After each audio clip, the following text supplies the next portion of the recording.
우리는 오늘 대림절 셋째 주일을 맞이했습니다. 사람은 기다림이라는 일에 있어서는 참으로 약한 존재인 것 같습니다. 우리도 기다릴 때 처음에는 믿음으로 시작합니다. 하나님께서 하시겠지. 하나님께서 길을 여시겠지. 그리고 기도할 때도 마음이 뜨겁습니다. 말씀을 붙들 때는 앞길이 보이는 것 같이 생각됩니다. 그러나 시간이 흐르고 한 달이 지나고 두 달이 지나고 그래도 아무 변화가 없으면 우리의 마음은 서서히 지치기 시작합니다. 그래도 이때까지 우리는 아직은 때가 아니겠지라고 생각을 합니다. 그런데 1년이 지나고 또 한 해가 지나고 또 한 해가 지나고 그럼에도 불구하고 상황이 그대로면 우리의 마음속에 이제 한 가지 의문이 듭니다. 물음이 생기는 거죠. 겉으로는 말하지 않아도 속으로는 이런 생각들이 듭니다. 하나님이 정말 나와 함께 하실까? 내가 정말 가는 이 길이 옳은 길일까? 계속해서 하나님을 기다려도 되나라는 이런 생각이 우리 마음속에서 들 때가 있습니다. 그런데 먼저 여러분이 기억해야 될 것은 이런 의문, 이런 질문은 믿음이 없어서 생기는 게 아니라는 거예요. 오히려 하나님을 믿기 때문에, 하나님을 기대하기 때문에 나오는 질문입니다. 기다림은 먼저 마음을 지치게 합니다. 몸을 지치게 하기보다는 마음이 지치는 거죠. 그래서 우리는 어떤 큰 위기, 한순간의 큰 사건보다는 작은 사건이 길게 이어지는 긴 시간 속에 더 흔들릴 때가 더 많습니다. 오늘 본문 말씀에 나오는 이 기다리고 있는 사람, 한 사람의 이름이 나옵니다. 이 사람은 처음부터 흔들리던 사람이 아니었습니다. 광야에서 외쳤고 사람들의 눈치도 보지 않고 하나님의 말씀을 전했고 권력 앞에서도 물러서지 않았던 사람, 하나님 나라가 가까이 왔다고 담대히 선포했던 사람, 그 사람의 이름 세례 요한입니다. 오늘 이 세례 요한은 감옥에 갇혀 있습니다. 자유롭게 광야에서 세례를 베풀던 그가 이제 차가운 감옥에 갇혀 있습니다. 사람들을 움직였던 그의 목소리 이제는 더 이상 들리지 않고 하나님의 뜻을 외쳤던 그의 입술은 이제 침묵 속에 놓여 있습니다. 이런 요한이 감옥 안에서 예수님에 대한 소문을 듣습니다. 병든 사람이 낫고 못 걷던 사람이 일어서고 가난한 사람들에게 복음이 전해졌다 하는 소식입니다. 요한은 이 소식을 듣고 제자들을 보냅니다. 그리고 예수님께 묻습니다. 오실 그이가 당신이오니까?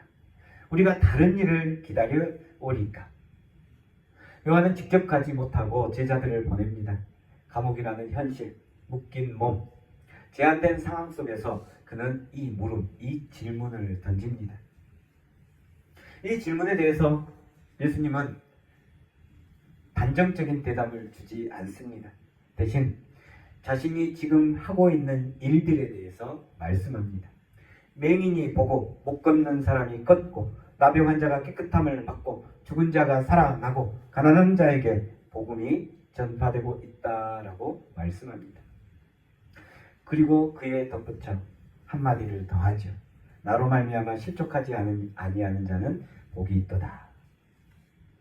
여러분, 세례 요한이 이런 질문을 던진 것, 그것은 몰라서 던진 질문이 아닙니다. 그가 말한 오실 그이라는 것은 언젠가 먼 훗날 나타날 사람을 가리키는 게 아닙니다.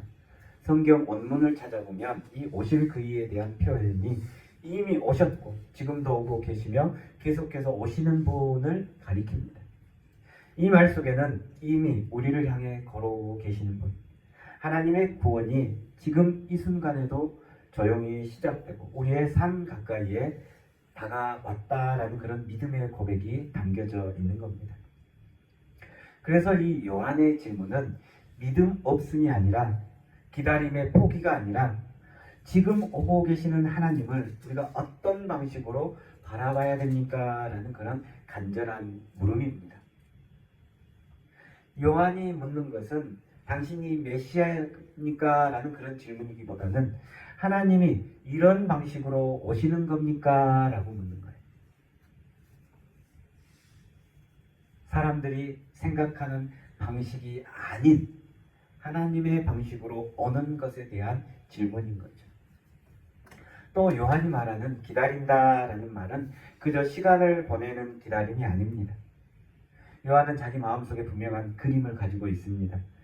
메시아가 오면 심판이 있고, 그리고 또한 로마 제국의 전복이 있고, 그리고 즉각적인 정의가 실현될 거다라는 자기만의 그림을 그리고 있었습니다.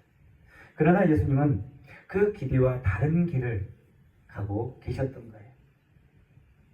요한의 질문은 믿음 없음이 아니라 이런 자신의 기대와 그리고 현실 속에서 오는 그런 괴리에 대한 정직한 신앙의 물음입니다.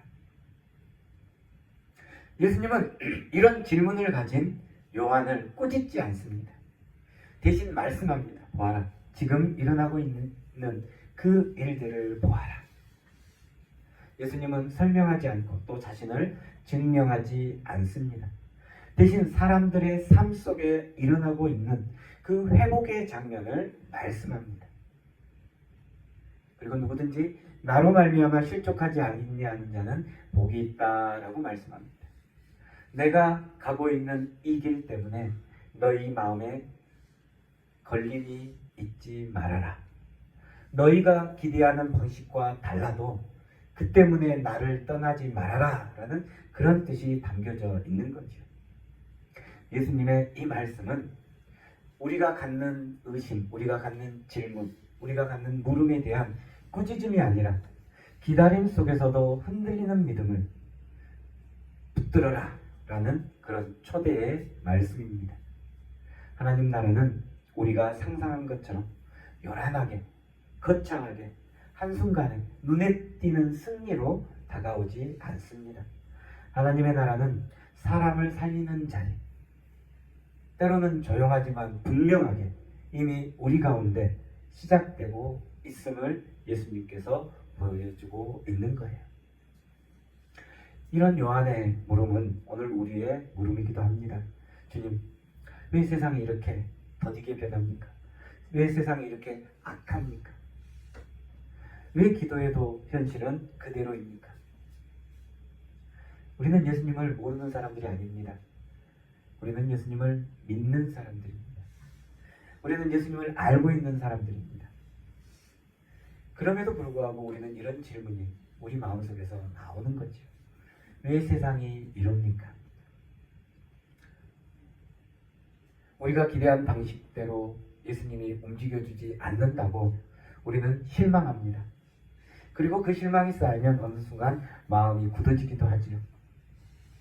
기도해도 달라지는 것 없고 세상이 그대로인 이 모습. 여러분, 우리의 영적 위기는 불신앙이나 무지가 아닙니다. 조급함, 실망에서 오는 영적 무감각이 바로 우리의 영적 위기가 되는 거예요. 그저 느끼지 못하고 깨닫지 못하고 계속해서 흘러가는 것이 우리의 영적 위기인 거죠. 그러나 요한은 질문을 던집니다. 느끼고 있는 거죠. 느끼고 있는 겁니다. 여러분, 질문은 불신앙이 아닙니다. 믿음은 이런 의문을 갖지 않는다라는 뜻이 아니에요. 무조건 덮어놓고 믿는다라는 뜻도 아닙니다. 믿음은 이러한 질문을 가지고도 의문을 가지고도 주님 곁을 떠나지 않는 것, 그게 믿음입니다. 세례 요한은 묻되 떠나지 않았습니다. 의심하되 다른 일을 찾지도 않았습니다. 나로 말미암아 실족하지 않는 자는 복이 있다. 예수님의 말씀입니다. 오늘 우리는 이 선택의 자리에 서 있는 거예요. 실망 속에 마음을 닫을 것인지, 아니면 지금은 이해되지 않아도 주님 곁에 머물며 끝까지 답을 구하는 신앙인의 모습으로 살 건지 우리가 선택해야 되는 순간입니다. 하나님 나라는 지금 오고 있습니다. 때로는 조용하지만 분명하게. 여러분, 우리는 다른 일을 기다려서는 안 됩니다. 때로 우리 마음속에 기다리고 기다려도 주님이 오시지 않는 것 때문에 실족하거나 주님을 떠나서도 안 됩니다. 때로 우리 마음속에 세례 요한처럼 의문이 생길 때에도 주님을 놓지 않는 믿음으로 조용히 일하시는 하나님을 신뢰하며 끝까지 걸어가는 성도들이 되기를 바랍니다. 그러면 분명히 메시아인 주님을 여러분 만나게 될 겁니다.